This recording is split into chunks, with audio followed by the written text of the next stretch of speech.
Good morning, students. I hope all of you are fit and fine at your homes.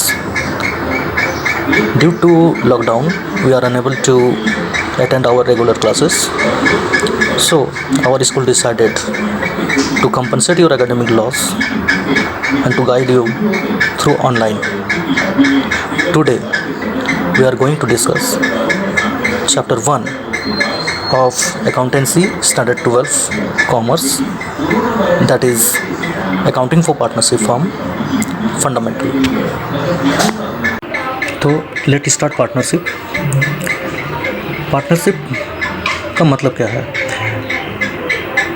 जब दो या दो से ज़्यादा पर्सन किसी बिजनेस को करने के लिए आपस में एग्रीमेंट करते हैं, एसोसिएट्स होते हैं, that is simply called partnership.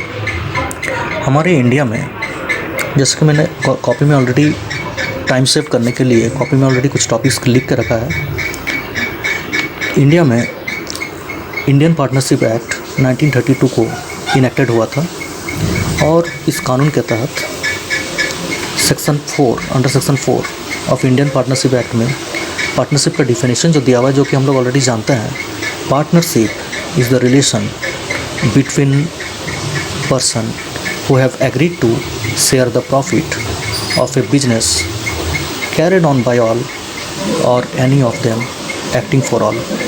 Partnership जो है एक एसोसिएशन होता है पर्सन के बीच का, जिसमें वो लोग आपस में इस बात का एग्रीमेंट करते हैं कि बिजनेस में कुछ हम लोग बिजनेस एक्टिविटी में इन्वॉल्व हो, कुछ कैपिटल लगाए, उसमें जो भी प्रॉफिट आए उसको शेयर करें। बिज़नेस जो है या तो हम लोग सब मिल के कैरी करें, सब मिल के ऑपरेट करें, बिज़नेस को एक्टिवली पार्टिसिपेट करें, या ऐसा भी हो सकता है कि कोई पार्टनर सिर्फ कैपिटल इन्वेस्ट कर दिया और उसमें कोई एक्टिवली पार्टिसिपेट नहीं कर रहा है। तो इसके अकॉर्डिंगली अगर देखा जाए तो पार्टनरशिप के कुछ अपने सर्टेन फीचर्स होते हैं, जिसको विशेषता कह सकते हैं हम लोग। फीचर्स में है कि 2 और मोर पर्सन, किसी भी पार्टनरशिप फर्म को बनाने के लिए हमको मिनिमम 2 आदमी का एसोसिएशन होना ज़रूरी है। और जहाँ तक है मैक्सिमम का, तो मैक्सिमम हम लोग 50 रख सकते हैं। पार्टनरशिप एक्ट में मैक्सिमम नंबर्स ऑफ पार्टनर्स के बारे में कोई स्पेसिफिकली नहीं कहा गया है, लेकिन section 464 of Indian companies act 2013 जो है, उसमें ये रिस्ट्रिक्ट किया जाता है कि मैक्सिमम वो 50 हो सकता है। सेकंड फीचर्स पार्टनरशिप के, दैट इज़ एग्रीमेंट।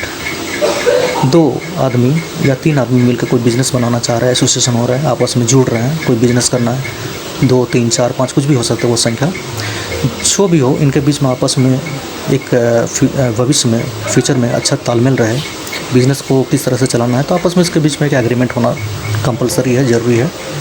एग्रीमेंट जो है ये पार्टनर आपस में या तो ओरल कर सकता है, मतलब मौखिक जिसको कहा जाता है, या तो उसको लिखित बाकायदा लिख लिया जाए कि किसको सैलरी मिलना है, किसको कमीशन देना है, किसी को कुछ कमीशन देना है कि नहीं, इंटरेस्ट ऑन कैपिटल प्रोवाइड करना है कि नहीं, वगैरह वगैरह। तो इन सारे चीज़ों को एग्रीमेंट में लिख लिया जाता है, कौन कितना कैपिटल इन्वेस्ट करेगा, प्रॉफिट शेयरिंग रेशियो क्या होगा। ये थर्ड जो फीचर्स है वो है existence of business and profit motive.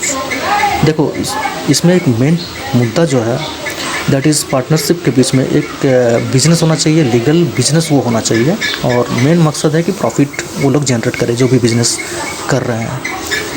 अगर मान लेते हैं कि राम एंड श्याम 2 पार्टनर है, कोई पार्टनरशिप बना रहा है, लेकिन वो सोशल वेलफेयर करने के लिए, कोई चैरिटेबल काम करने के लिए, ठीक है, तो ये पार्टनरशिप नहीं हो सकता है, बिकॉज इसमें प्रॉफिट मोटिव का जो फैक्टर है वो इसमें नहीं मिल रहा हमको, ठीक है। और बिजनेस जो होना चाहिए वो लीगल होना चाहिए। नेक्स्ट है शेयरिंग ऑफ प्रॉफिट। बिजनेस करने के बाद साल के अंत में जो भी प्रॉफिट आए, क्योंकि भाई हम जब कैपिटल इन्वेस्ट कर रहे हैं तो हम तो प्रॉफिट का उम्मीद करेंगे, और प्रॉफिट का जब उम्मीद करेंगे तो प्रॉफिट को बांटना पड़ेगा आपस में, तो ये प्रॉफिट शेयरिंग होना चाहिए। कुछ एक पर्टिकुलर एग्रीड रेशियो में होना चाहिए, जिसको वो एग्रीमेंट में लिख ले, ठीक है, क्योंकि यहाँ पर बाद में विवाद हो सकता है कि हमने ज़्यादा कैपिटल लगाया तो हमको ज़्यादा प्रॉफिट चाहिए होगा, या ज़्यादा कम कैपिटल लगा तो भैया उसको कम प्रॉफिट दो। तो ऐसा नहीं होना चाहिए, एक एग्रीड रेशियो होना चाहिए जिससे हम शेयर करेंगे प्रॉफिट को। अगला पॉइंट जो है फीचर्स का, वो है relation of principal and agent.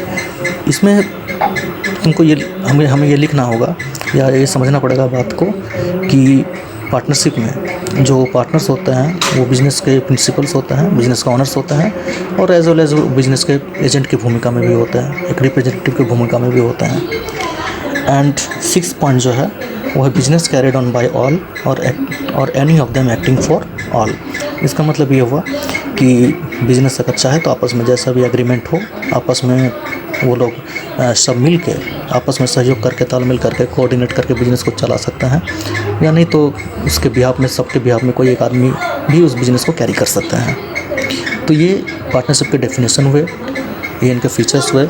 मैंने इसको ऑलरेडी लिख लिया है कॉपी में, बुक में भी आप लोग के पास अगर बुक होंगे तो बुक में ये सारा कंटेंट होंगे, आप उसको थोड़ा सा घर में स्टडी कर लीजिए बढ़िया से।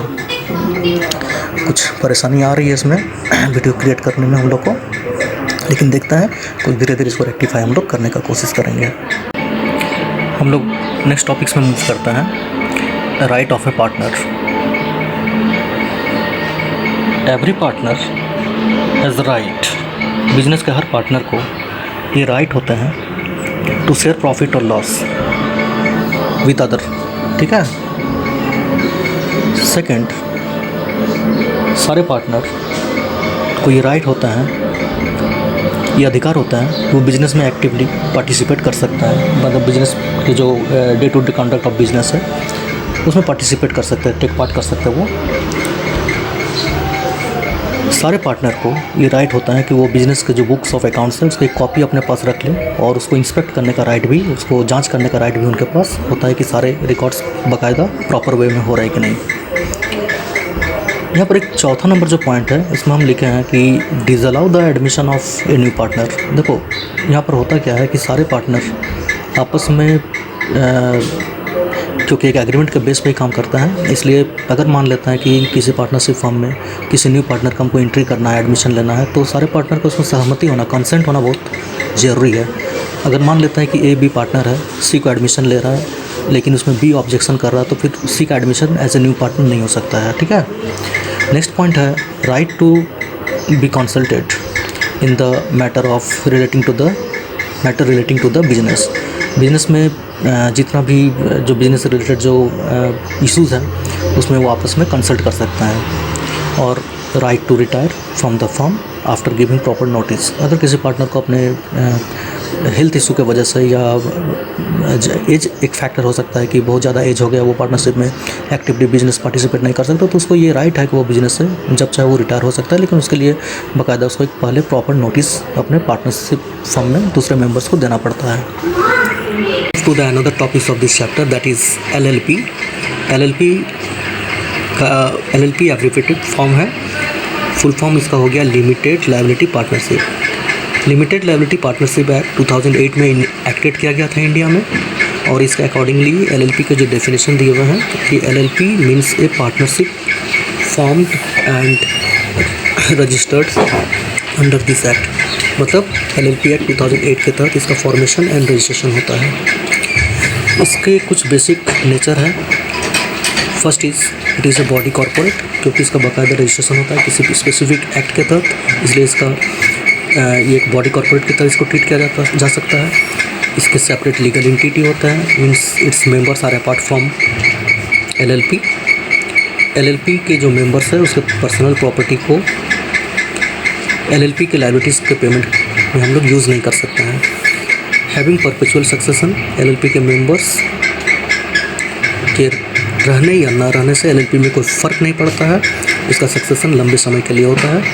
और फोर्थ जो है इंडियन पार्टनरशिप एक्ट 1932 इस LLP में अप्लाई नहीं होंगे, ठीक है। हमारा नेक्स्ट जो हमारे टॉपिक्स है वो है difference between a general partnership and LLP limited liability partnership. हमने यहाँ पर 3 कॉलम बनाया हुआ है, बेसिस, पार्टनरशिप एंड LLP पे। और पॉइंट ऑफ डिफरेंस जो है, बेसिस ऑफ डिफरेंस यहाँ पर लिखा हुआ है। First point applicable law. India में इंडियन पार्टनरशिप एक्ट का जो इनेक्टमेंट हुआ था उसके अकॉर्डिंगली पार्टनरशिप एक्ट में जो है इंडियन पार्टनरशिप एक्ट के रूल्स एंड रेगुलेशंस फॉलो किए जाते हैं, जबकि LLP में LLP एक्ट 2008 के रूल्स एंड रेगुलेशंस को फॉलो किया जाता है। सेकंड है रजिस्ट्रेशन। एक जनरल पार्टनरशिप का जो रजिस्ट्रेशन होता है वो ऑप्शनल है, नॉट कंपलसरी। कोई पार्टनरशिप फर्म अपना रजिस्ट्रेशन करवा सकती भी है या नहीं भी करवा सकती है, जबकि LLP का कंपलसरीली रजिस्ट्रेशन होना चाहिए। थर्ड पॉइंट है क्रिएशन। पार्टनरशिप जो है, पार्टनरशिप का क्रिएशन होता है by an agreement between the partners, जबकि LLP का क्रिएशन होता है LLP एक्ट के तहत। Liability of partners. General partnership में पार्टनर्स का लायबिलिटी जो होता है अनलिमिटेड होता है, जबकि LLP में पार्टनर्स के मेंबर्स के लायबिलिटी लिमिटेड होता है। Number of partners. पार्टनरशिप में मिनिमम पार्टनर या मेंबर होंगे 2।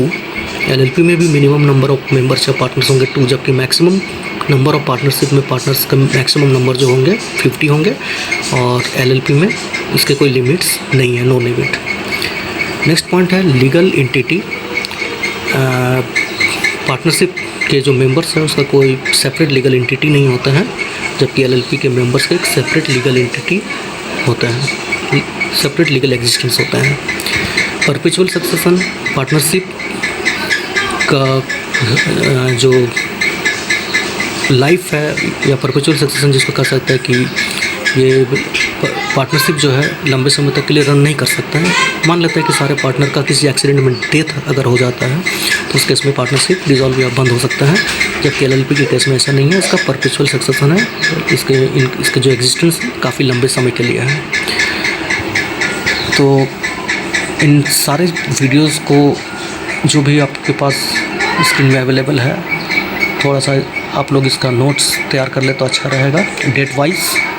आज के लिए इतना ही, और नेक्स्ट हम लोग देखते हैं कि धीरे धीरे न्यूमेरिकल एस्पेक्ट में भी आना पड़ेगा, ठीक है, और कुछ कुछ असाइनमेंट दिया जाएगा। आज आप लोग इस सारी चीज़ों को नोट्स आप लोग तैयार कर सकते हैं, और धीरे धीरे इसको स्टडी कीजिए, मेमोराइज़ करने का कोशिश कीजिए, और अगर कहीं से बुक अवेलेबल होगा तो बुक को फॉलो कीजिए, ठीक है। NCERT के बुक को आप लोग डाउनलोड कर सकते हैं, ठीक है, PDF में उसको, और जैसा भी हो आप लोग अपने हिसाब से कुछ रिसोर्स जुटाने का कोशिश कीजिए, मैट्रिक्स जुटाने का कोशिश कीजिए, ठीक है।